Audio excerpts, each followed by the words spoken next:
பொறியியல் கலந்தாய்வு தொடர்பாக உயர்கல்வித்துறை அமைச்சர் பொன்முடி செய்தியாளர்களை சந்தித்து வருகிறார். நேரலையில் காணலாம். அதிலே வருகிற வேக்கன்சி இடஒதுக்கீடு பொதுப்பிரிவிலே வருகிற காலி இடங்கள் எல்லாம் அதுவும் மெரிட்படி தான் ஒதுக்குவாங்க. பொதுப்பிரிவுன்னா ஒரு காலத்தில் என்ன பண்ணாங்க, நான் தான் படிக்கும்போது கூட ஓசின்னு பண்ணாங்க. அது கிடையாது. பொதுப்பிரிவு என்பது மதிப்பெண் அடிப்படையிலே வழங்கப்படுகிற ரேங்க். அந்த மதிப்பெண் அடிப்படையிலே வழங்கப்பட்டு அதிலே மாணவர்கள் தேர்ந்தெடுக்கப்படுவார்கள். அதுதான் பொதுப்பிரிவு. பொதுப்பிரிவுக்கு அடுத்து தான் நம்முடைய பிசி, எம்பிசி, எஸ்சி போன்ற இந்த இடஒதுக்கீட்டிலே நடைபெறும். இந்த இடஒதுக்கீட்டில் இடம் கிடைத்தவரோட இந்த பொதுப்பிரிவில் சேராத மாணவர்கள் இருப்பார்களே, ஆனால் அவர்கள் அந்த பொதுப்பிரிவுக்கு அனுப்பப்பட்டு அந்த இடங்கள் அந்தந்த பிரிவிலே காலியானதாக கருதப்படும். இதெல்லாம் மிகச் சிறப்பாக செய்வதற்கு நம்முடைய செயலர் அவர்களும் அதே போல் தொழிற்கல்வியினுடைய இயக்குனர் அவர்களும் இவர்களெல்லாம் ஒருங்கிணைந்து தான் இந்த பணிகளிலே முழுமையாக ஈடுபடவிருக்கிறார்கள் என்பதுதான் உண்மை. அந்த பணிகள் சிறப்பாக செயல்படுத்தப்பட வேண்டும்.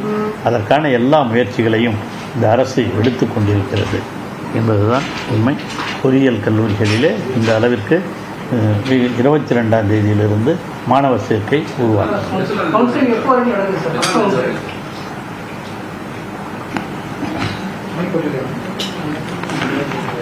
கவுன்சிலிங் 11/9/24 வரையில் நடைபெறும்.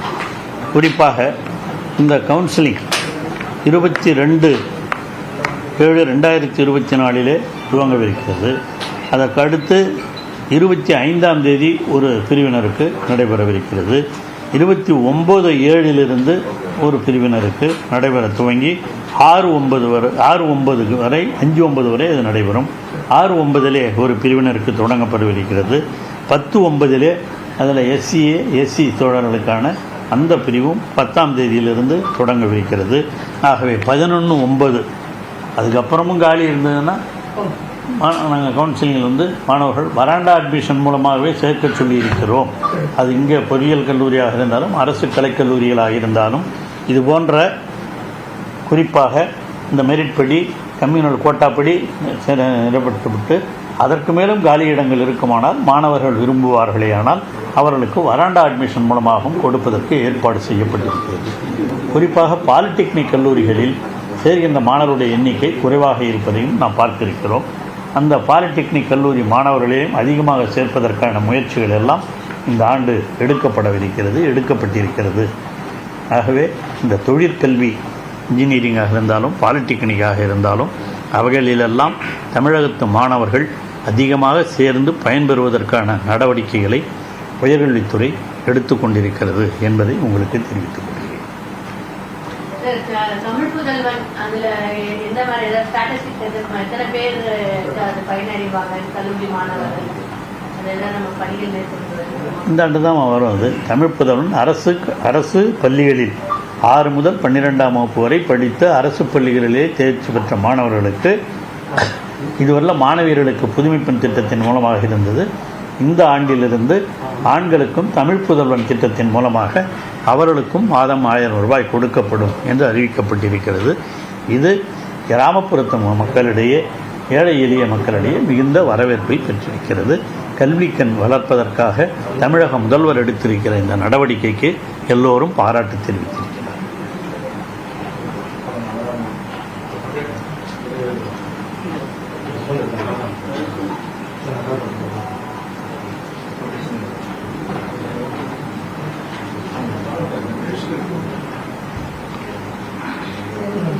அதானா, வேற ஒன்றும் இல்லையா?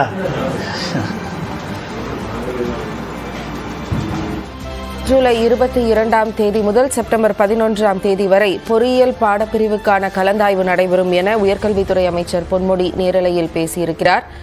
பொறியியல் கலந்தாய்வு தொடர்பாக உயர்கல்வித்துறை அமைச்சர் பொன்முடி செய்தியாளர்களை சந்தித்து வருகிறார். நேரலையில் காணலாம்.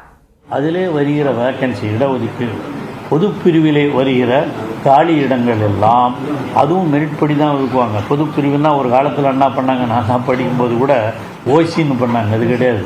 பொதுப்பிரிவு என்பது மதிப்பெண் அடிப்படையிலே வழங்கப்படுகிற ரேங்க்.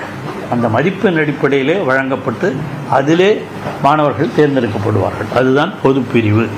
பொதுப்பிரிவுக்கு அடுத்து தான் நம்முடைய பிசி, எம்பிசி, எஸ்சி போன்ற இந்த இடஒதுக்கீட்டில் நடைபெறும்.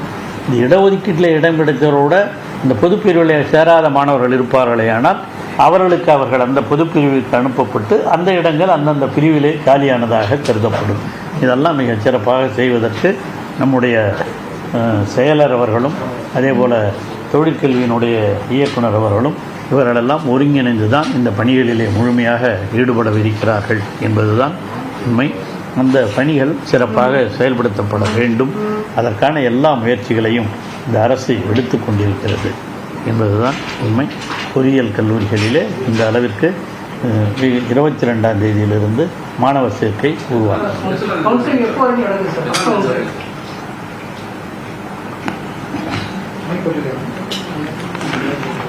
கவுன்சிலிங் 11/9/24 வரையில் நடைபெறும்.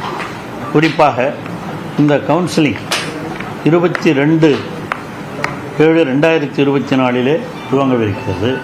அதற்கடுத்து 25ஆம் தேதி ஒரு பிரிவினருக்கு நடைபெறவிருக்கிறது. 29/7 ஒரு பிரிவினருக்கு நடைபெற துவங்கி 6/9 வரை 5/9 வரை அது நடைபெறும். 6/9 ஒரு பிரிவினருக்கு தொடங்கப்படவிருக்கிறது.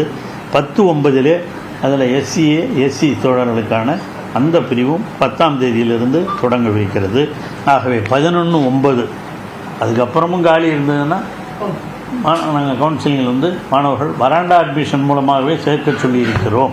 அது இங்கே பொறியியல் கல்லூரியாக இருந்தாலும் அரசு கலைக்கல்லூரிகளாக இருந்தாலும் இது போன்ற குறிப்பாக இந்த மெரிட் படி, கம்யூனல் கோட்டாப்படி நிலப்படுத்தப்பட்டு அதற்கு மேலும் காலி இடங்கள் இருக்குமானால் மாணவர்கள் விரும்புவார்களேயானால் அவர்களுக்கு வராண்டா அட்மிஷன் மூலமாகவும் கொடுப்பதற்கு ஏற்பாடு செய்யப்பட்டிருக்கிறது. குறிப்பாக பாலிடெக்னிக் கல்லூரிகளில் சேர்கின்ற மாணவருடைய எண்ணிக்கை குறைவாக இருப்பதையும் நாம் பார்த்திருக்கிறோம். அந்த பாலிடெக்னிக் கல்லூரி மாணவர்களையும் அதிகமாக சேர்ப்பதற்கான முயற்சிகள் எல்லாம் இந்த ஆண்டு எடுக்கப்பட்டிருக்கிறது.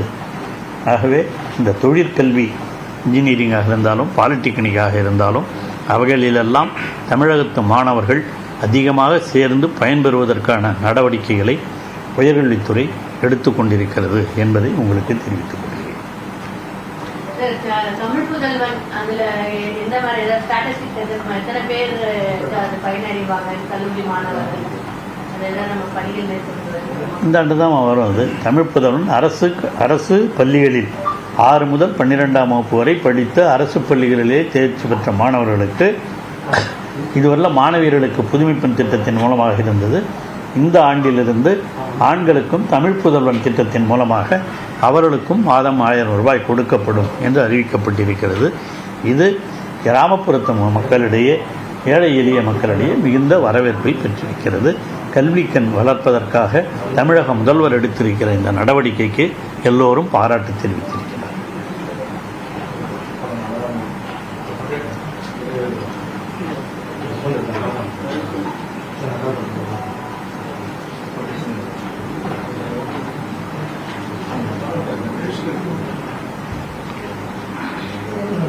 அதுதானா, வேற ஒன்றும் இல்லையா?